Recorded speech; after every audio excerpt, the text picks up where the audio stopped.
What's up, everybody? It's Alex from Heavy New York, and on the phone, we got Kasper of Hällas. Thank you so much for your time today, man. I really appreciate it.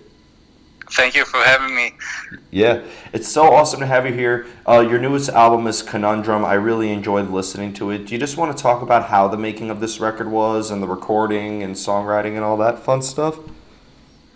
Yeah, of course. Thank you for the kind words. I heard your review of the album, and I'm really grateful for all the nice things you said. Oh, thank you. So the recording of the album was kind of a new experience to us because we released two other albums earlier, a couple of years ago, and both of these records were recorded in Niklas, our keyboardist's own studio in his father's basement. And back then we just met in his hometown and recorded during the weekends, and yeah, came back later and going back and forth again, and then we basically wrote the songs in the studio. But this time we had everything prepared before entering the studio, and we also used a different studio, a beautiful commercial studio in Stockholm. Mm-hmm. So we lived in Stockholm for 2 weeks during the recording sessions, and it was a really nice experience because it was a big challenge to us to do this. I mean, it was stressful, but also super fun at the same time, and it was like emotional to us because it felt like a big thing, and we had some staff in the studio Mm-hmm. who were really good with us, and they were nice, and they knew the studio in a way which we would never do, so it was really nice. We basically had everything done before entering the studio except for some lyrics. Mm-hmm. So it was just, we just tried to play as good as we could, and the result is what you have been listening to. Well, working in different studios and like working in different environments, does that maybe impact like the songwriting in a way, and like maybe help you come up with some newer ideas or change things at all? I mean, it did to us because we at least before the time in the studio, because we wrote everything, as I told you before, we wrote everything before entering the studio. So it was more focus on the actual songs when we were in the studio. When we used our own studio, we wrote the songs in the studio, and we were like, every session was like a jam in a way. But this time we could really rehearse the songs properly and think everything through properly. Mm-hmm. And it felt like a bigger project, and I think it made us more focused in the studio as well. Mm-hmm. Was there like a preconceived idea on what you wanted Conundrum to sound like? Like, did you go in with an idea of how you wanted it to sound like, or was there like a lot of improvising involved and things kind of happened organically? A little bit of both, I guess. We had some ideas. I mean, the songs were already written, but some like lead parts and some synthesizer pads and stuff came actually after we left Stockholm, and Niklas did some tracks afterwards in his own studio. So, but most of the parts were all planned from before. Mm-hmm. And I think we had some ideas that we would do this. I mean, we basically took the parts that we liked the most from excerpts and developed them, and the smallest parts that you don't think about them when you write an album, and then afterwards you get this like idea, why didn't we do something more like this? And these minor parts, which, at least speaking for myself, on excerpts from a future past, we could develop that sound and making it bigger for the new album. Yeah. Well, you kind of just led me into my next question, and maybe you even just answered it now. But like, do you consider this continuing on where you left off from Experts from a Future Past, or do you think that Conundrum is kind of like a new start for Hällas in a way? No, I think it's like a natural development, or I mean, we change after each. I mean, our musical skills are getting better, and we like are evolving our songwriting in a way for each album. So I don't think any album will sound the same as the earlier one. Mm-hmm. Yeah. Yeah. Now, I've noticed that like every song on Conundrum kind of led into another, which is what I really enjoyed about this album. Like, you know, going from Ascension to Beyond Night and Day to Strider to Tear of a Traitor, Carry On, and so on and so forth. Do you think that a listener would get maybe a better understanding of this record if they were to listen to these songs chronologically in order? Or do you think you could almost approach this album in any direction? Yeah, I definitely think everyone should listen to the full album the first time they hear it, because we wrote it that way, and both musically and the lyrics as well. It's a concept album that follows almost a chronicle order. So I think everyone should do that. Yeah. If you haven't heard it before, you should listen to the full album. Yeah, and don't listen to it on shuffle, right? Yeah. No, don't do that. Yeah. It destroys the experience. I mean, if you have like 45 minutes spare time, you should try at least. But if you only have if you don't like listening to music that way, maybe you should pick our top songs or whatever. Yeah. Well, we all definitely have more than 45 minutes now during the time that we're in. Yeah, sadly. Yeah. But you mentioned that there's a concept behind this album. Could the concept, obviously the concept can determine the lyrics, but could the concept also determine like the arrangement of the music itself as well? Yeah, at some parts. In some parts we chose to use instruments instead of words.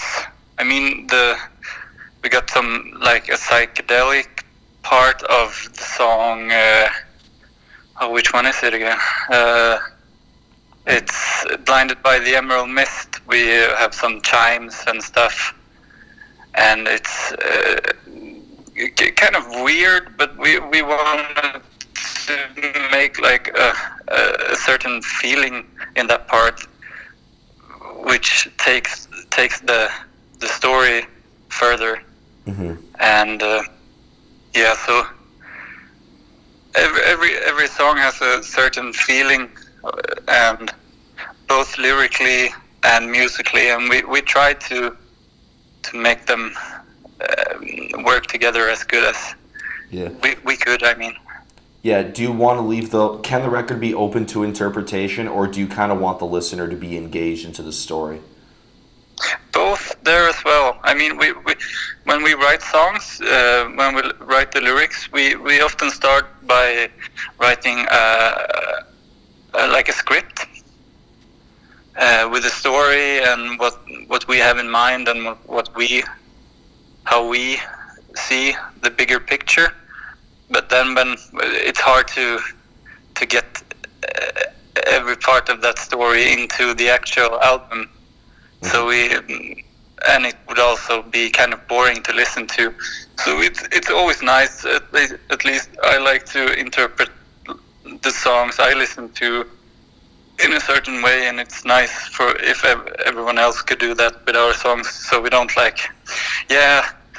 now he came to the forest and then he left and took his sword. It would be really boring to listen to. Yeah. Well, I've mentioned that this record is like very atmospheric, and I think like many different types of atmospheres were in it. Like I feel like that this record could be played in like a space movie, but could also be played in like a movie like Braveheart. You know what I mean? I think it covers many different timelines. Yeah, that's nice. I mean, that's basically what we're aiming for. We see our music like retro-futuristic. Is that a word in English? Yeah. So it's always nice. I mean, we like both science fiction and fantasy, and it's nice to take both of these genres and use them just how you want, you know? Yeah. When it comes to like writing a record based around a concept, is any part of your personal lives like involved in this, or maybe is there like a lot of research involved in like searching for a concept? You almost have to like kind of either read books or watch certain movies or even listen to other albums in order to sort of get an idea for a concept. I think most of our inspiration comes from like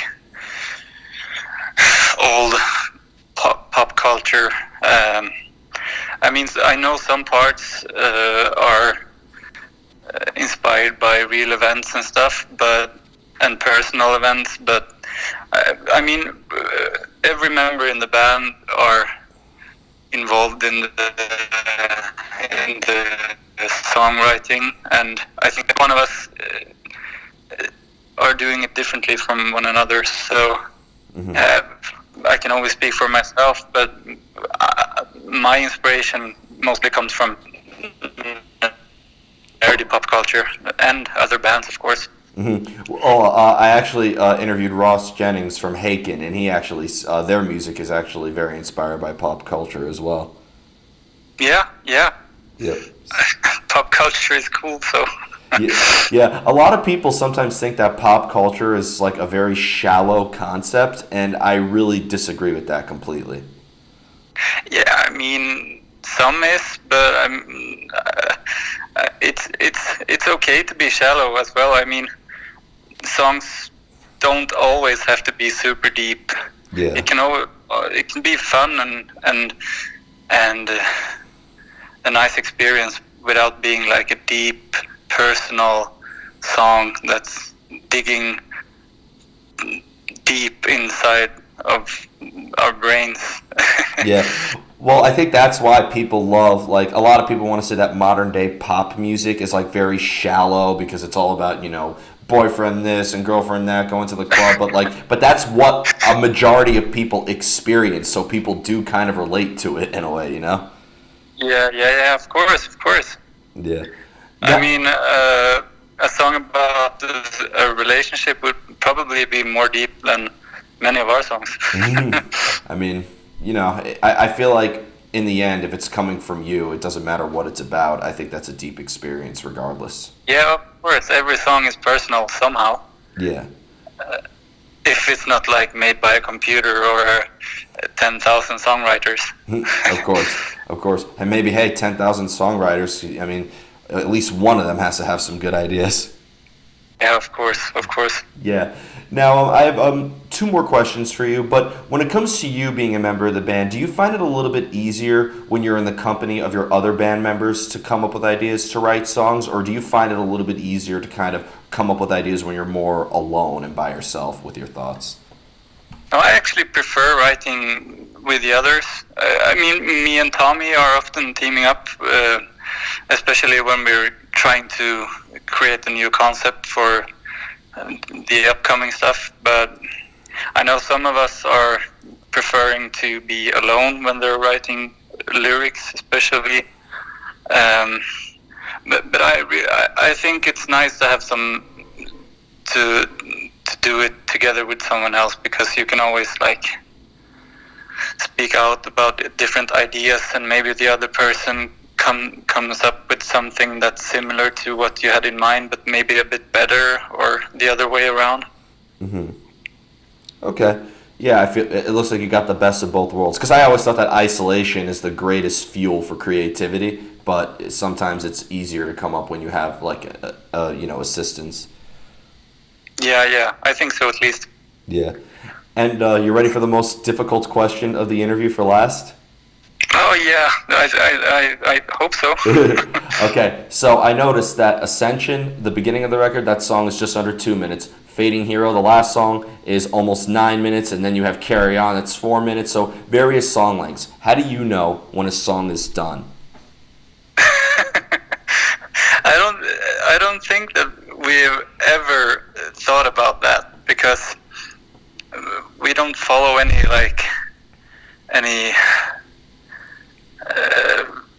We don't care about how long a song gets or how it should end. We just write and create it until we feel, it can stop here. It's enough. All right. I mean, if we were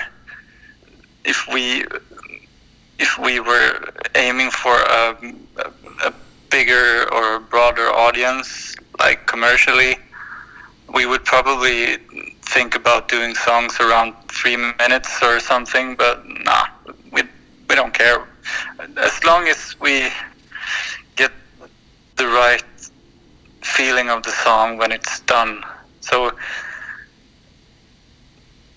every song needs to have all the bits that we were thinking about, and and I think that it also depends on how the song is built. If there's like a slow song, not slow, but if there's like, I agree, it's the toughest question ever to answer, but that's why it's my favorite question to ask.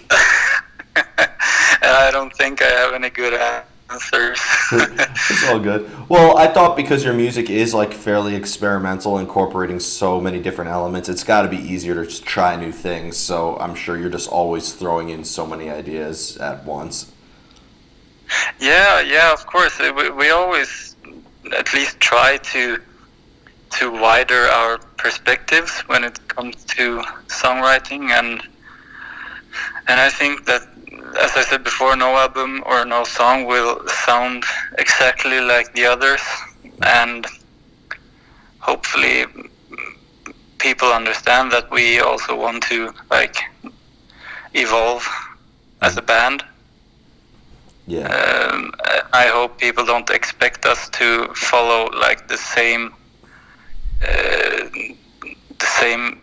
kind of songwriting style as before. Yeah. Well, I thought that like people who did like Experts from a Future Past could appreciate this record, but I definitely do see a progression in it, and I don't think you really have like a formula that defines you guys. I mean that as a compliment. Yeah, that's nice. I mean, as long as we still continue sounding like the band Hällas, I think it's okay to do whatever you want. Yeah. I mean, I wouldn't start writing death metal anytime soon, but I think Hällas could really incorporate a lot of different elements. Yeah, we won't do rap, Okay. at least. Thank God. I don't think so, at least. I don't know what the others have in mind, but I think I know them pretty well. Yeah, well, never say never, right? Yeah. So before we go, I want to thank you so much for your time today. Really enjoyed talking to you. Is there just anything else with Hällas you'd like to promote in terms of live shows or anything else after all this, No live shows at all. Sadly, we had to cancel our 16-day tour, so we're just waiting for this thing to pass. So hopefully we'll get out to play in the US one day. We're working on it, but it's a hard thing to do. Yeah. Hopefully we will come to the US one day. Yeah, well, you're definitely welcome here. We'll definitely look forward to that one day. Thanks. But Kasper, thank you so much. Everybody, Kasper. Thank you. Everybody, Kasper of Hällas, Conundrum. Be sure to pick that up. This is Alex from Heavy New York. We'll see you next time.